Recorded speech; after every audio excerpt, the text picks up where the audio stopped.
percaya akan Roh Kudus, Gereja Katolik yang kudus, persekutuan darah kudus, pengampunan dosa, kebangkitan badan, kehidupan kekal. Shalom sahabat Katoliku keren, selamat datang di negara Jerman. Setelah kita menjelajahi kehidupan umat Katolik di negara Prancis, kali ini kita akan menjelajahi kehidupan umat Katolik di negara Jerman yang katanya telah menjadi negara ateis. Benarkah? Tonton sampai habis ya sebelum kalian menarik kesimpulan dalam komentar. Langsung saja kita akan menjelajahi kehidupan umat Katolik di negara Jerman. 1. Sejarah. Awal kehadiran iman Kristiani di Jerman adalah ketika pembaptisan orang-orang Celtic dan orang-orang Jerman di bagian barat negara Jerman, bagian yang dikuasai oleh Kekaisaran Romawi yang dulunya penganut paganisme. Kebangkitan kekristenan Jerman terkadang bersifat sukarela, terutama di antara kelompok-kelompok yang terkait dengan Kekaisaran Romawi. Aspek-aspek agama purba yaitu paganisme tetap bertahan di Jerman hingga hari ini, termasuk nama-nama hari dalam seminggu. Kala itu kekristenan masih satu dan belum terjadi reformasi Protestan dari Gereja Katolik. Ketika pemerintahan Romawi runtuh di Jerman pada abad ke-5, fase Katolik di Jerman pun berakhir. Pada awalnya populasi Gallo-Roman atau Germano-Roman mampu mempertahankan kekatolikan atas kota-kota besar seperti Cologne dan Trier. Tetapi pada tahun 459, mereka kalah ketika diserang oleh suku-suku Frank. Sebagian besar Gallo-Romans atau Germano-Romans dibunuh atau diasingkan. Para pendatang baru di kota-kota itu menegakkan kembali ketaatan pada agama lama yaitu paganisme. Populasi kecil Katolik yang tersisa tidak berdaya untuk melindungi imannya dari penguasa Frank baru yang berkuasa. Tetapi pada tahun 496, Raja Frank Clovis pertama dibaptis bersama dengan banyak anggota keluarganya. Berbeda dengan suku-suku Jerman bagian timur yang menjadi Kristen Arianisme atau Nestorianisme, Raja Frank Clovis pertama menjadi seorang Kristen Katolik. Mengikuti teladan raja mereka, banyak kaum Frank yang dibaptis juga, tetapi agama Katolik mereka bercampur dengan ritus paganisme. Selama 8 abad berikutnya, misionaris Irlandia, Skotlandia, dan Inggris memperkenalkan kembali agama Kristen ke wilayah Jerman. Selama periode Kekaisaran Frank, 2 misionaris terpenting ini adalah Columbanus yang aktif di Kekaisaran Frank dari tahun 590 dan Santo Bonifacius yang aktif sejak tahun 716. Para misionaris khususnya Benediktus Skotlandia mendirikan biara-biara Katolik di Jerman yang kemudian digabungkan menjadi satu kongregasi yang dipimpin oleh biara kepala biara Skotlandia di Regensburg. Misi Hiberno Skotlandia berakhir pada abad ke-13. Didukung oleh orang Kristen asli, mereka berhasil mengkristenkan seluruh Jerman. Pada tahun 517 terjadi reformasi Protestan dari Gereja Katolik oleh Martin Luther di Jerman. Martin Luther mengecam pemimpin gereja kala itu karena keterlibatan dalam politik. Terjadi penyitaan properti Gereja Katolik dan penghancuran oleh pemberontakan besar petani dan bangsawan Jerman tahun 1525. Memang menimbulkan pro dan kontra, tapi kala itu Luther mengatakan bahwa gereja bersalah, sehingga ia diekskomunikasi dari Gereja Katolik dan ia pun mendirikan aliran baru yang kini disebut Protestan yang terdiri atas puluhan ribu denominasi di dunia. Tapi perlu diingat bahwa gereja tidak pernah salah. Yang salah adalah orang-orang yang berada atau berkuasa atau yang memimpin gereja kala itu. Meski memiliki sejarah yang kelam, kini umat Katolik dan Protestan semakin erat persaudaraannya sebagai sesama pengikut Kristus dalam semangat kasih dan oikumenis. Pada tanggal 25 September 1555, Charles V, Kaisar Romawi Suci dan kekuatan Liga Smalkaldik, menandatangani perdamaian Augsburg untuk secara resmi mengakhiri perang agama antara Katolik dan Protestan. Perjanjian ini melegalkan pembagian Kekaisaran Romawi Suci menjadi wilayah Katolik dan Protestan. Di bawah perjanjian itu, agama penguasa baik Lutheranisme atau Katolik menentukan agama rakyatnya. Keluarga-keluarga di Jerman diberi waktu di mana mereka bebas apabila ingin beremigrasi ke luar negara, di mana agama yang mereka inginkan dapat mereka praktekkan dengan bebas. Intoleransi dan ketegangan agama di dalam Kekaisaran Romawi Suci adalah salah satu alasan Perang 30 tahun antara tahun 1618 sampai 1648 yang menghancurkan sebagian besar Jerman dan merenggut nyawa 8 juta orang. Banyak di antara mereka di dalam kekaisaran itu sekarat karena penyakit dan kelaparan. Pada pertengahan abad ke-19, Gereja Katolik dipandang oleh Gereja Protestan sebagai kekuatan politik yang memberikan pengaruh yang kuat di banyak bagian kehidupan, bahkan sampai di Prusia basis Protestan. Namun dari sudut pandang Katolik, terutama di mana umat Katolik menjadi mayoritas, seperti di Provinsi Rhineland, Saar, Alsace, dan Lorraine dan Silesia, umat Katolik sering merasa terintimidasi oleh para penguasa Protestan yang anti-Katolik di Jerman. Kampanye anti-Katolik dilakukan di berbagai daerah di Jerman dan akan mengakibatkan pengusiran para imam dan suster dari negara, pengusiran para uskup dari tahta mereka, penutupan sekolah-sekolah Katolik, penyitaan properti gereja Katolik, gangguan pertemuan gereja, pembubaran agama Katolik, asosiasi, hingga perseteruan terbuka antara Jerman dengan Vatikan. Hukum yang diberlakukan di negara bagian Prusia dan Kekaisaran pada awal tahun 1870-an mendiskriminasi umat Katolik Jerman.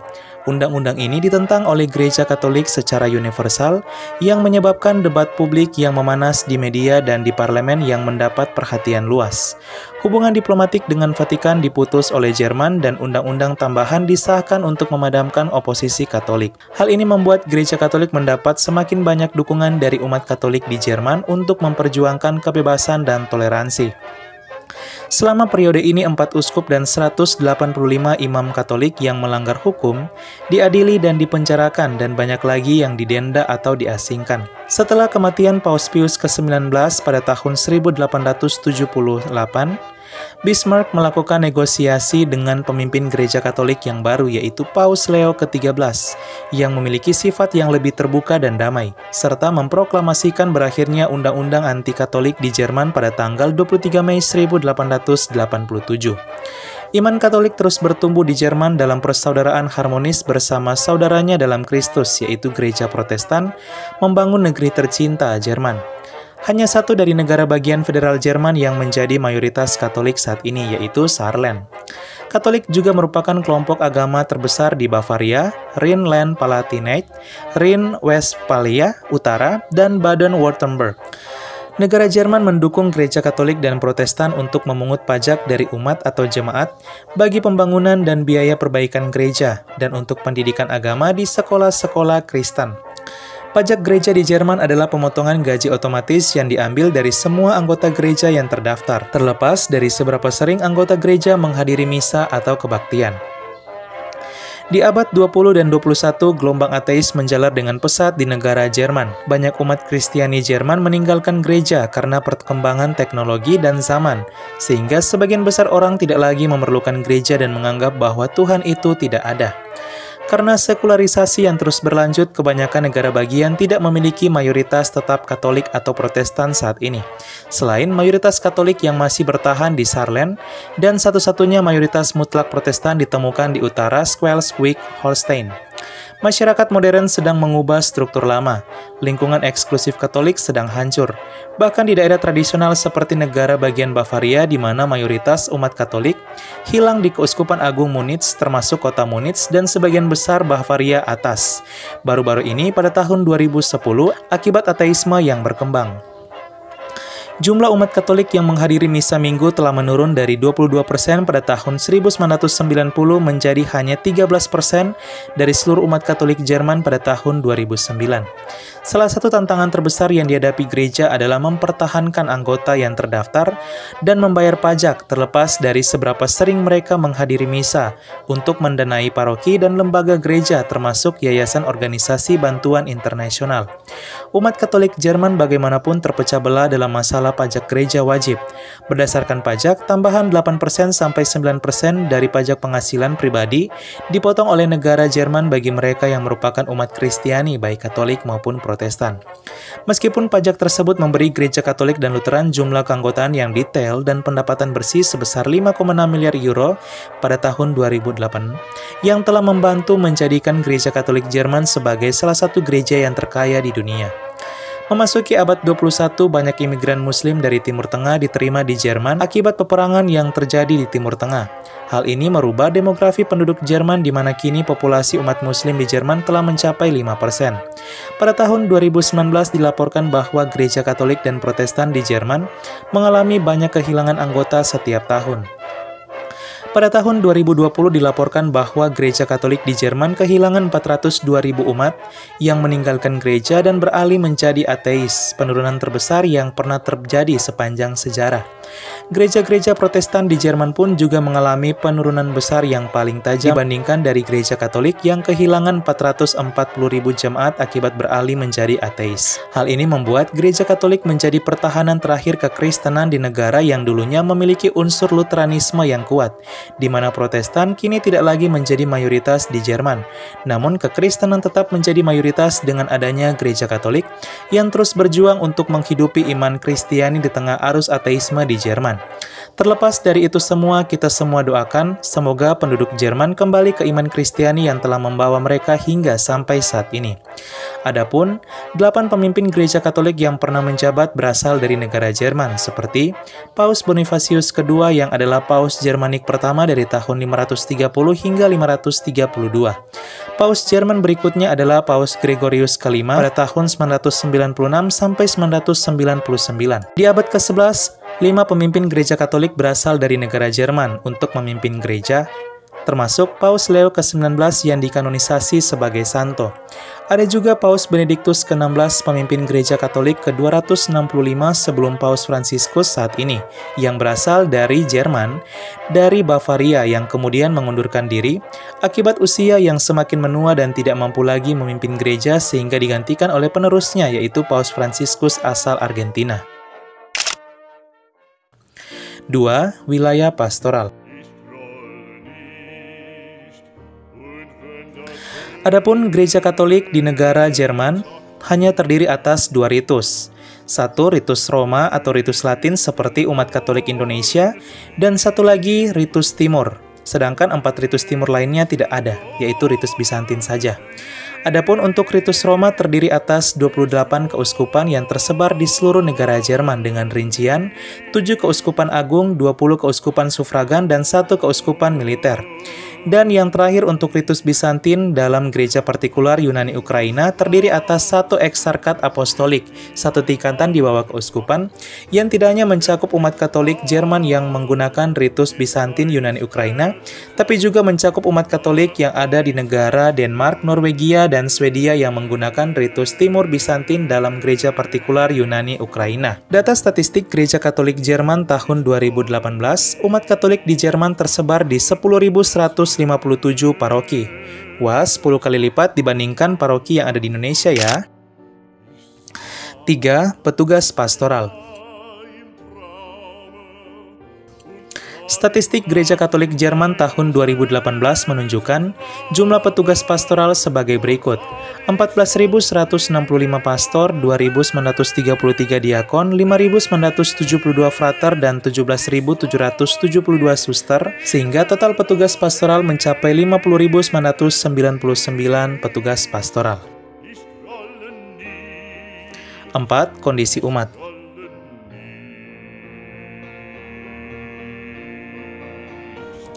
Demografi terbaru dari penduduk Jerman berdasarkan survei dari Eurobarometer 2019 sebagai berikut.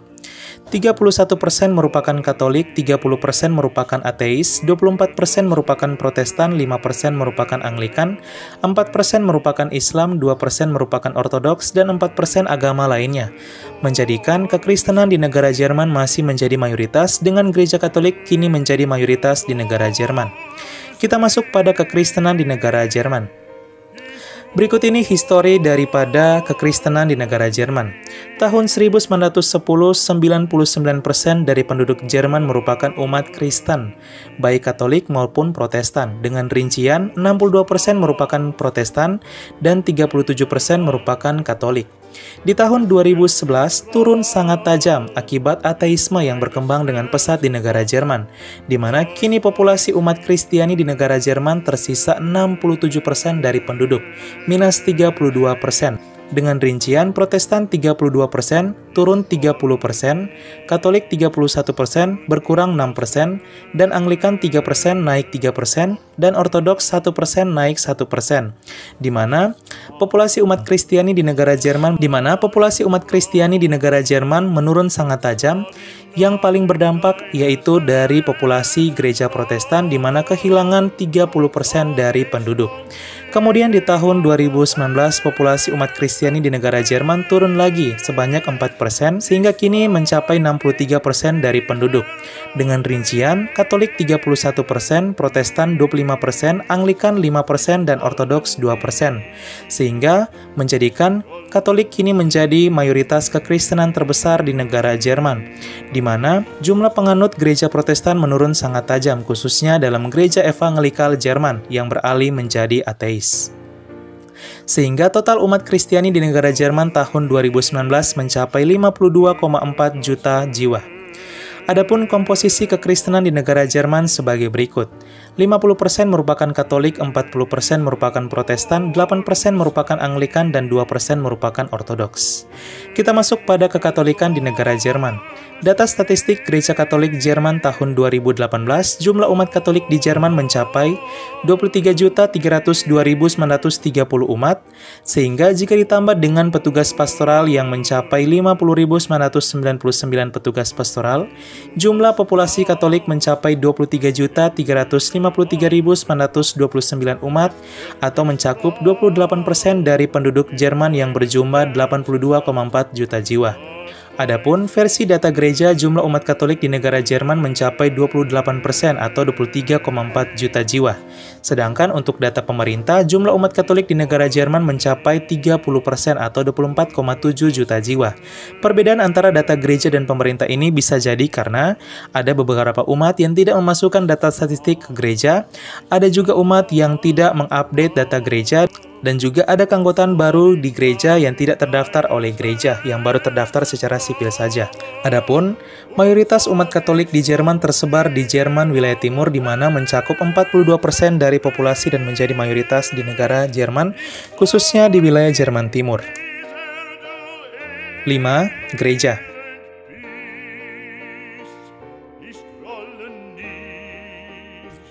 Kita masuk pada gereja-gereja Katolik di Jerman yang berdiri dengan kokoh dan indah. Dapat kita bagi ke dalam 4 bagian. Yang pertama, gereja Katolik di Jerman yang berstatus sebagai situs warisan dunia UNESCO, terdiri atas 32 gereja. Beberapa di antaranya sebagai berikut. Ada gereja Katolik Paroki Katedral Santo Petrus dan Paulus dan Santo Georgius, Keuskupan Agung Bamberg. Ada gereja Katolik Paroki Santo Nikolaus, Keuskupan Agung Berlin. Ada gereja Katolik Paroki Katedral Santo Petrus dan Maria, Keuskupan Agung Köln, di mana gereja ini merupakan pusat dari Keuskupan Agung Köln, di mana gereja ini juga merupakan gereja terbesar, salah satu gereja terbesar di dunia selain Basilika Santo Petrus Vatikan jika dilihat dari tinggi gereja. Ada juga gereja Katolik Paroki Basilika Santo Petrus, Keuskupan Agung Trier. Kita masuk pada gereja Katolik di Jerman yang berstatus sebagai peziarahan nasional negara. Ada satu gereja, yaitu Gereja Katolik Paroki Basilika Santa Anna Bayern yang terletak di Keuskupan Passau. Kita masuk pada gereja Katolik Jerman yang berstatus sebagai basilika, yaitu satu tingkatan di atas katedral, terdiri atas 78 gereja. Dengan rincian, beberapa di antaranya sebagai berikut. Ada Gereja Katolik Paroki Basilika Santa Ursula Köln, ada Gereja Katolik Paroki Basilika Santo Gereon Köln. Kita masuk pada Gereja Katolik di Jerman yang berstatus sebagai katedral, ada 50 gereja. Beberapa di antaranya sebagai berikut. Ada Gereja Katolik Paroki Katedral Santo Hedwig Berlin, di mana gereja ini merupakan pusat dari Keuskupan Agung Berlin. Ada Gereja Katolik Paroki Katedral Santo Martinus Rothenburg. ada Gereja Katolik Paroki Katedral Bunda Maria Mengunjungi dan Menuju Hati Kudus Yesus Augsburg, dan yang terakhir Gereja Katolik Paroki Katedral Militer Santo Yohanes Pembaptis Berlin, di mana gereja ini merupakan pusat dari Keuskupan Ordinariat Militer untuk umat Katolik Jerman yang berlatar belakang militer. Ya, sahabat Katoliku keren, itulah dia jelajah umat Katolik di negara Jerman. Wah, semoga iman Kristiani kembali tumbuh dan hidup di negara Jerman ya. Sampai jumpa di jelajah umat Katolik selanjutnya. Dan jangan lupa like, share, dan subscribe. Terima kasih, Guten Morgen.